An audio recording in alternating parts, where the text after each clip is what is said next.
Hola, bienvenido una vez más a tu canal de YouTube Conociendo tu Biblia. Soy Big León.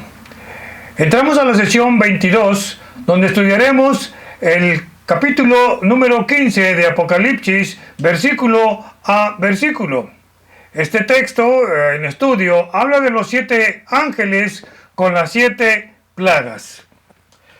Este capítulo podría considerarse como preludio del juicio o paréntesis del fin, ya que es un tiempo de espera entre el sonido de la séptima trompeta y el derramamiento de las 7 copas que corresponden al tercer ay mencionado en el capítulo 11-14 de este libro en estudio, para llegar así con esto a la consumación de la ira de Dios.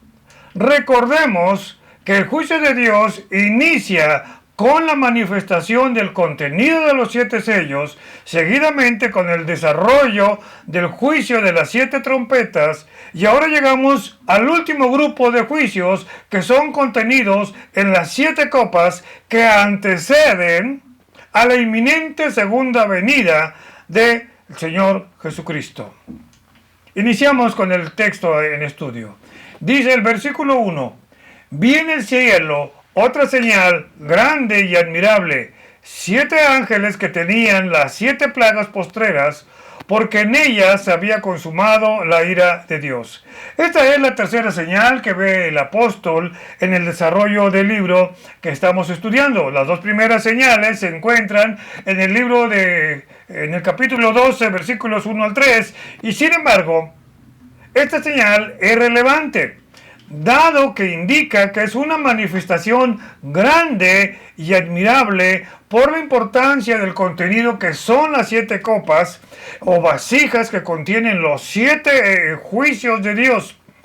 Vemos esta señal, o en esta señal, un grupo de 7 ángeles con las 7 plagas postreras que se desarrollan o se describen en el capítulo 16.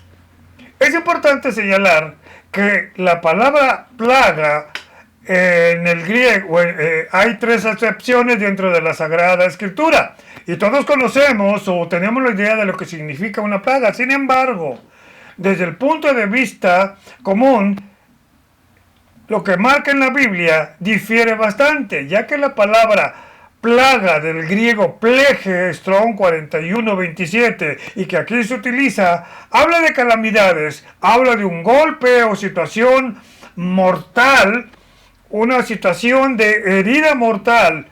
Por eso es interesante notar que el versículo indica que son plagas postreras, finales. Y la palabra postreras del griego eschatos, el Strong 2078, que advierte que es lo último, que es el final, es decir, la parte concluyente de este caso del juicio de Dios.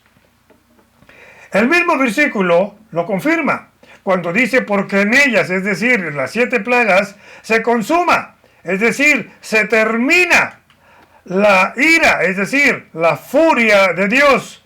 Y otra palabra interesante en este versículo que estamos estudiando es la palabra ira, del griego sumos.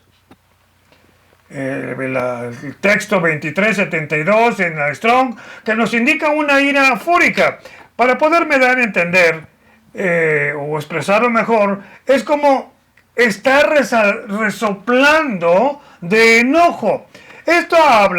Esta figura de palabra sumos, habla de una fuerte manifestación externa de Dios a causa de una dolorosa indignación interna causada por el pecado de rebeldía por parte del hombre que le rechazó y que ha ido en pos del anticristo.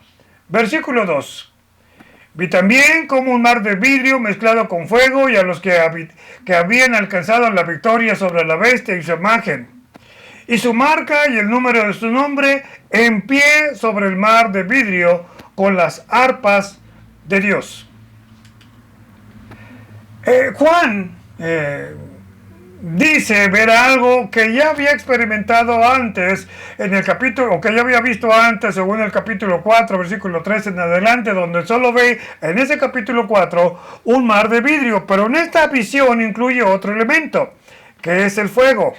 Y dentro del cuadro descrito en los versículos 4, en el capítulo 4, versículo 3 en adelante, trae a memoria el tabernáculo, donde el sacerdote, para llegar al lugar santísimo, tenía que pasar por el mar de bronce. Esto lo ve usted en primer libro de Reyes, capítulo 7. De tal forma que no hay acercamiento al trono sin pasar por el mar de vidrio. Y aquí viene la pregunta, ¿por qué de cristal? Porque el vidrio o cristal, por su transparencia, permite ver o ser visto sin restricciones, y el mar de cristal entonces muestra con tanta claridad lo que Dios puede ver, dado que no hay nada oculto a su presencia. Pero entonces, ¿qué representa el fuego? Bien, dentro de la simbología bíblica, ya vimos que el mar de vidrio representa la gloria transparente de Dios y que señala su majestad, su pureza, la serenidad y la santidad de Dios, pero también su justicia. Y de esto tenemos relatos, la Biblia, por ejemplo, Éxodo 24, 10, en aquella visión donde Moisés sube con quienes lo acompañaban y vieron ellos esa gloria de Dios.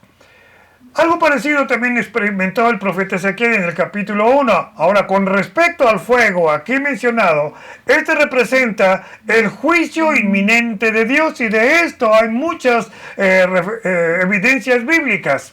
Por ejemplo, dice Hebreos 12, 29, nuestro Dios es fuego consumidor, pero aquí en este versículo en estudio, el fuego o juicio está contenido en las 7 copas, y de esto nos habla el profeta Malaquías, capítulo 3, versículo de Dios, y note por favor y preste atención lo que dice, porque Él es como fuego purificador.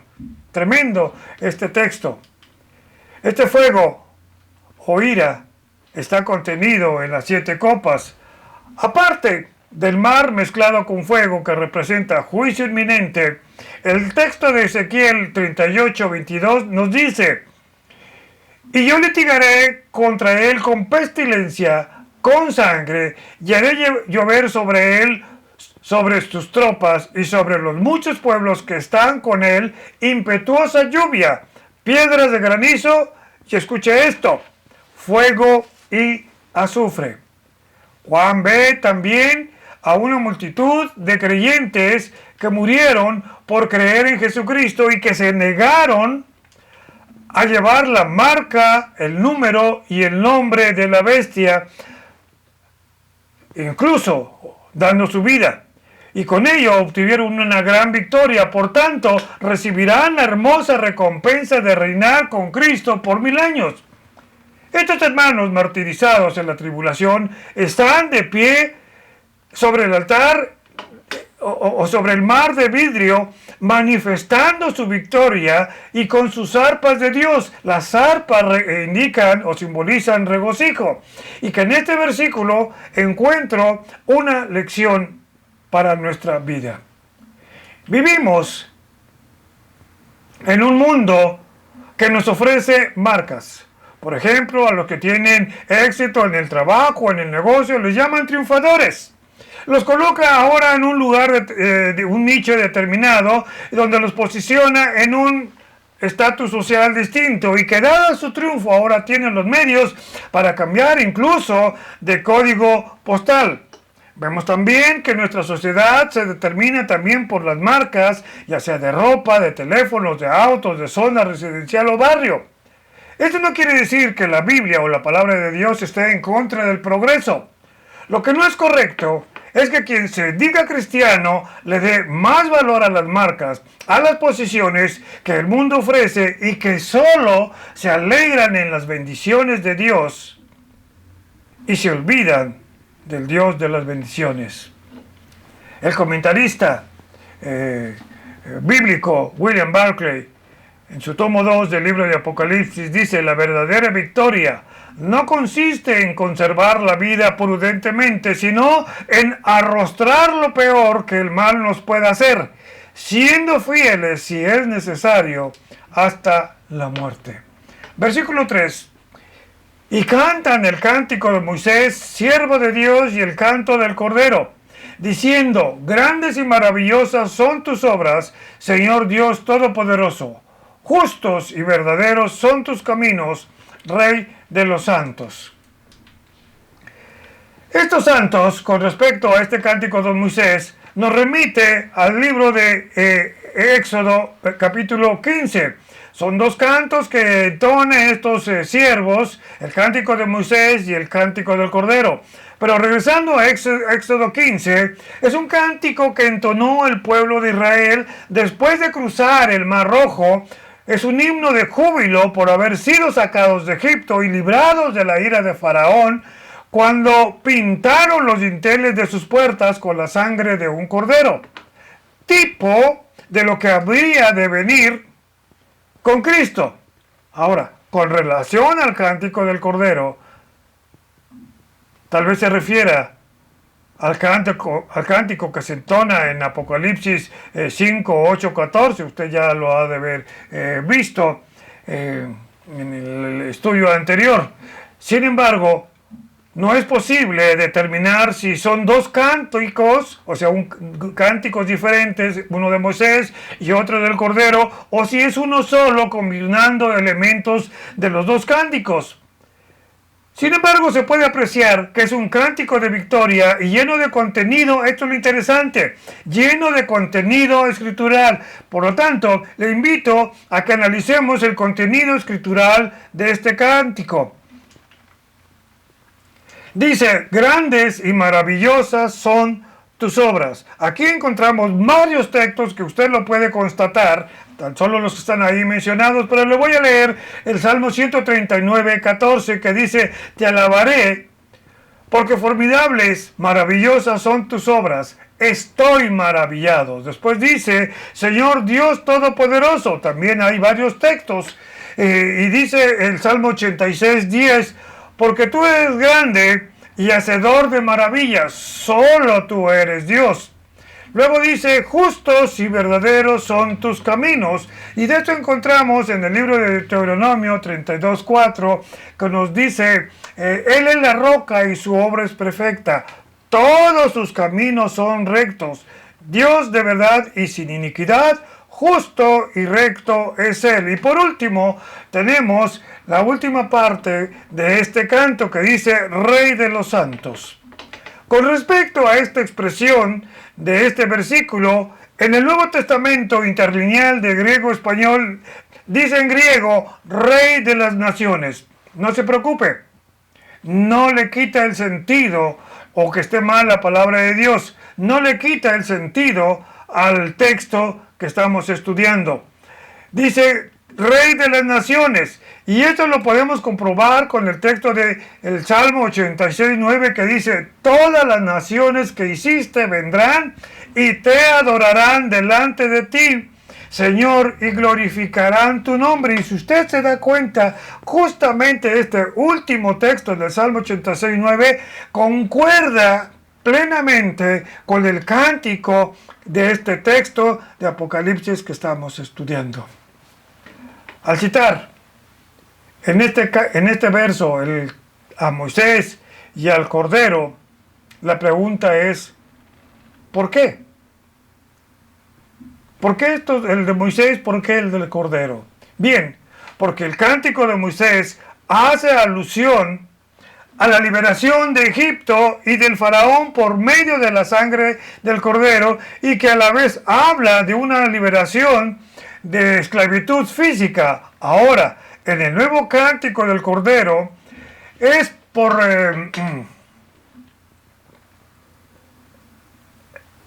las maravillas, por una liberación espiritual. Y si usted nota, ambas liberaciones, al final de cuentas, corresponden a la obra de Jesucristo. Estamos hablando ambas liberaciones, la de Moisés y ahora esta otra, que corresponden también a Jesucristo. Y con esto toma sentido aquel texto de Hebreos 13:8 que nos dice: Jesucristo es el mismo ayer, hoy y por los siglos. Por tanto, el Hijo de Dios debe ser alabado como corresponde, por ser Señor Dios Todopoderoso. Y aquí hay algo que quiero poner: que nuestros cantos de alabanza a nuestro Dios contengan o tengan sentido escritural para alabar a Dios como corresponde. Y por último, la palabra todopoderoso viene del griego pantocreator, del Strong 3841, que indica soberano creador. Un título que solo le corresponde a Dios, pero es un título que habla de su omnipotencia y de su dignidad. Versículo 4. ¿Quién no te temerá, oh Dios, y glorificará tu nombre? Pues solo tú eres santo, por lo cual todas las naciones vendrán y te adorarán, porque tus juicios se han manifestado. Este texto es la continuación del cántico anterior, del versículo 3, mencionado, la respuesta sensata a esta pregunta retórica de ¿quién no te temerá, Señor? Pues sería, ¿quién no le teme al Señor? Recordemos el texto de Filipenses 2, 9, 11, que nos dice: por lo cual Dios también le exaltó hasta lo sumo y le dio un nombre que es sobre todo nombre, para que en el nombre de Jesús se doble toda rodilla de los que están en los cielos y en la tierra y debajo de la tierra, y toda lengua confiese que Jesucristo es el Señor, para gloria de Dios Padre. Al final de los tiempos, todo ser que esté en los cielos o en la tierra o debajo de la tierra tendrá que reconocer que Jesús es Dios hombre, el Salvador. Algunos doblarán su rodilla para agradecer una salvación tan grande. Otros lo harán en lamento por no haber reconocido a Jesucristo como Dios y Salvador. Y los que están debajo de la tierra, es decir, los demonios y los que murieron sin Cristo, doblarán su rodilla reconociendo que Él es Dios, que Él es santo, y por tanto solo es digno de adoración. Y aquí hay algo interesante. Cabe aclarar que la palabra santo que se menciona aquí en este versículo 4 no es la palabra que usted conoce, la palabra agios del griego, sino la palabra osios de la Strong 3741, la cual habla de una santidad absoluta e inigualable. Razón, es una razón para adorarle, y con base a tan inigualable santidad, todas las naciones lo adorarán.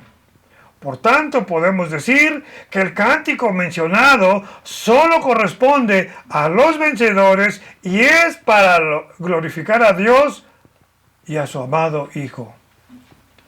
Pero entonces, ¿cuál es el motivo de este cántico de victoria?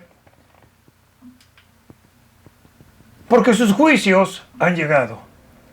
Es decir, porque por fin su justicia se ha hecho evidente y patente. Versículo 5. Y después de estas cosas miré, y aquí fue abierto en el cielo el templo del tabernáculo del testimonio.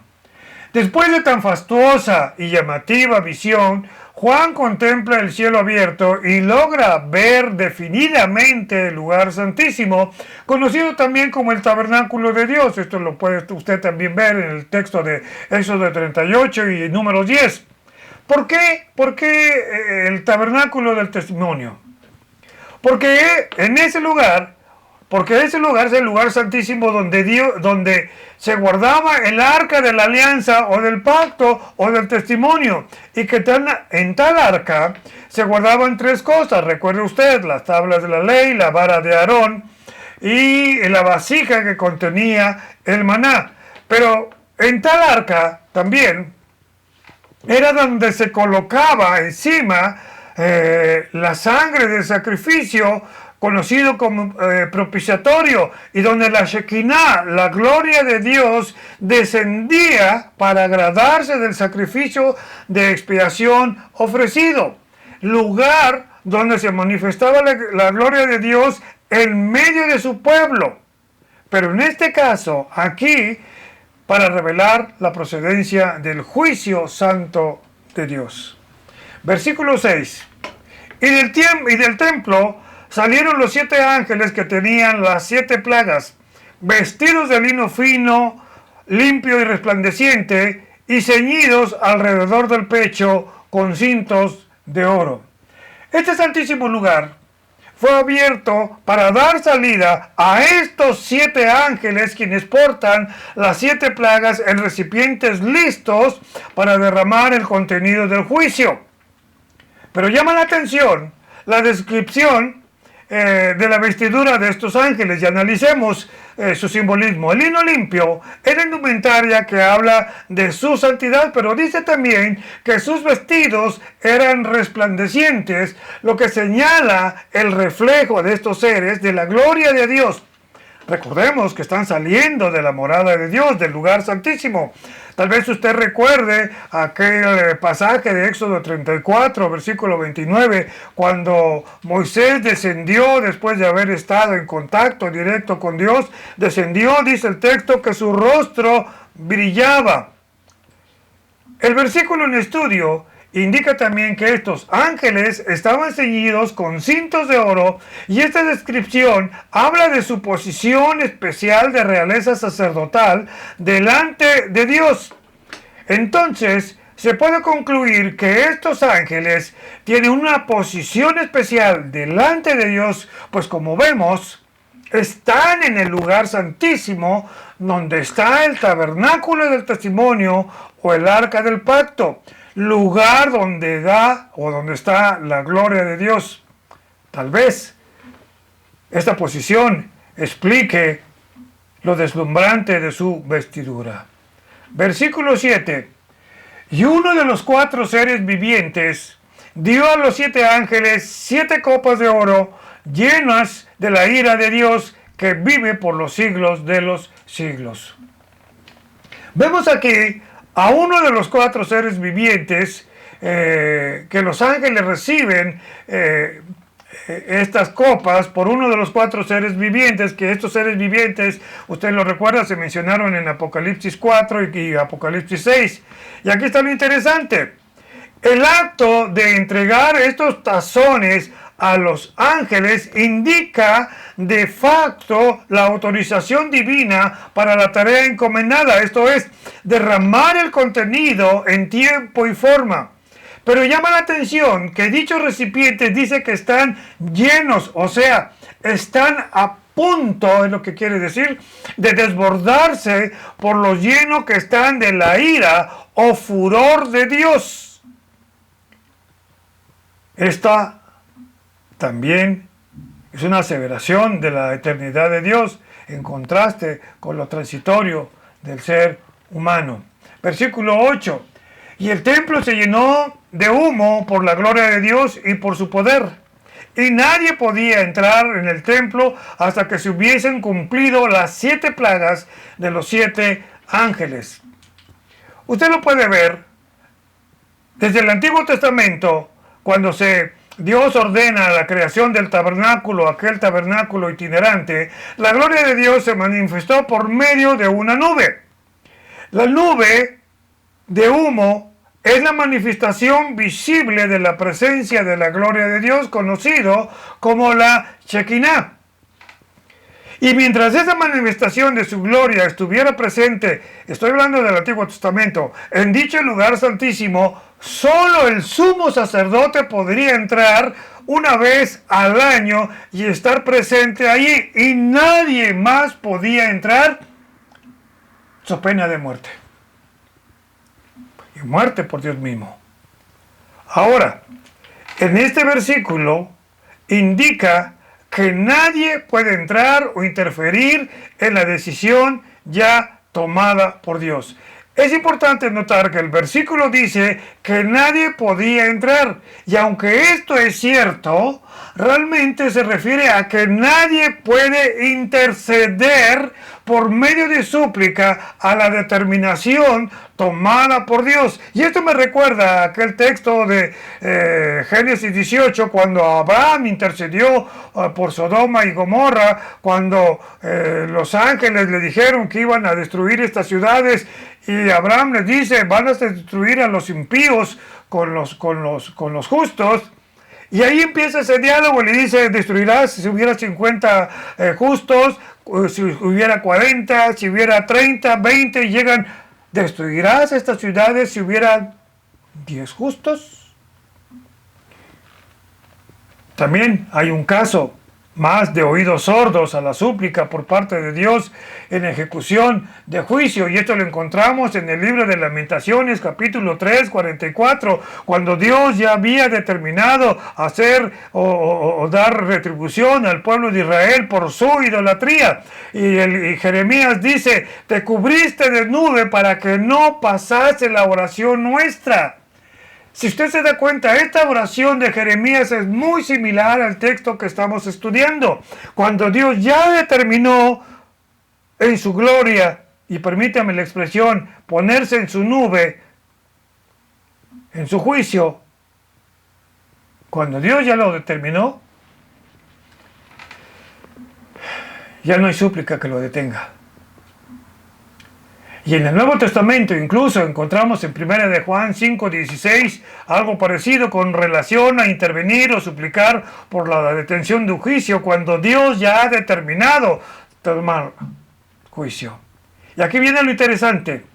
La palabra entrar, que se ve aquí, dice que nadie podía entrar. La palabra entrar del griego iskateo, Strong 15:28, indica visitar, invitar o interceder. Y con esto en base, cuando Dios ha iniciado el juicio final que habla este texto de las 7 copas, nada ni nadie podrá interceder o detener lo que Dios ha determinado hasta que se haya cometido el contenido de las 7 copas. Dice el texto de Lamentaciones 3:44, cuando hace un momento lo leímos, te cubriste de nube para que no pasase la oración nuestra. Esto indica que cuando Dios ha determinado juicio, lo va a hacer. Usted reconoce o conoce el texto de Números 23:19, que dice, Dios no es hombre para que mienta, ni hijo de hombre para que se arrepienta. Él dijo, y no hará. Habló y no ejecutará. Este argumento está basado, aparte de las citas proporcionadas, también en lo que dice el versículo en cita, que dice que nadie podía entrar, es decir, nadie podía ya interceder. En los capítulos 11 al 15 del libro en estudio, de Apocalipsis, vemos como Dios ha desbordado, o se ha desbordado Dios en advertencias por medio del evangelio predicado, como lo hizo con los 144,000, lo hizo con los 2 testigos, y en el capítulo 14 vemos que lo hace con los ángeles. En su momento lo hizo Dios con la iglesia, pero muchos le rechazaron. Y si usted ve la Biblia, Dios no quiere la muerte del impío.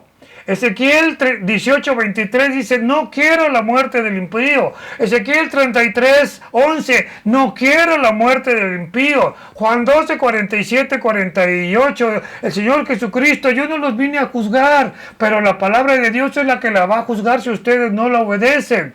Segunda de Pedro 3:9 dice que Dios quiere que todos los hombres vengan al arrepentimiento. Y escuche usted bien esto, Dios quiere que el hombre venga a arrepentimiento. Pero aquí la pregunta, ¿el hombre quiere? Desgraciadamente, para muchos será tarde, y y la puerta se cerrará como cuando se cerró con el diluvio y no habrá más oportunidad. Y si usted no ha reconocido a Jesucristo como su Salvador, aún es tiempo, después o mañana, quizá sea tarde. Dice ese texto de Isaías 55, 6 y 7 de la nueva traducción viviente, dice: busquen al Señor mientras puedan encontrarlo. Llámenlo ahora mientras está cerca. Que los malvados cambien sus caminos y alejen de sí hasta el más mínimo pensamiento de hacer el mal. Que se vuelvan al Señor para que les tenga misericordia. Sí, vuélvanse a nuestro Dios, porque Él perdonará con generosidad. Llegamos al final de este estudio, de este capítulo 15. Y como podemos ver, la palabra entrar del griego indica interceder. Y cuando Dios ha iniciado su juicio, ya nadie lo podrá hacer. Dios no quiere la muerte del impío. Por eso le pide a usted que le reconozca como su Salvador. Aquí tenemos las preguntas de repaso de este capítulo. Tome nota, son varias que le van a ayudar a su estudio personal, incrementar su conocimiento sobre el libro de Apocalipsis. Y una vez más, gracias por su atención. Pidiéndole por favor que se suscriba a este canal, que toque la campanita para recibir notificaciones de este canal. Obséquenos también un like, comparta este material, predique usted con este material, pero también sus comentarios nos ayudan a mejorar. Y recuerden, mi estimado amigo escucha, la tierra tiene que ser llena del conocimiento de su gloria, como las aguas cubren el mar. Una vez más, muchas gracias y que Dios les bendiga.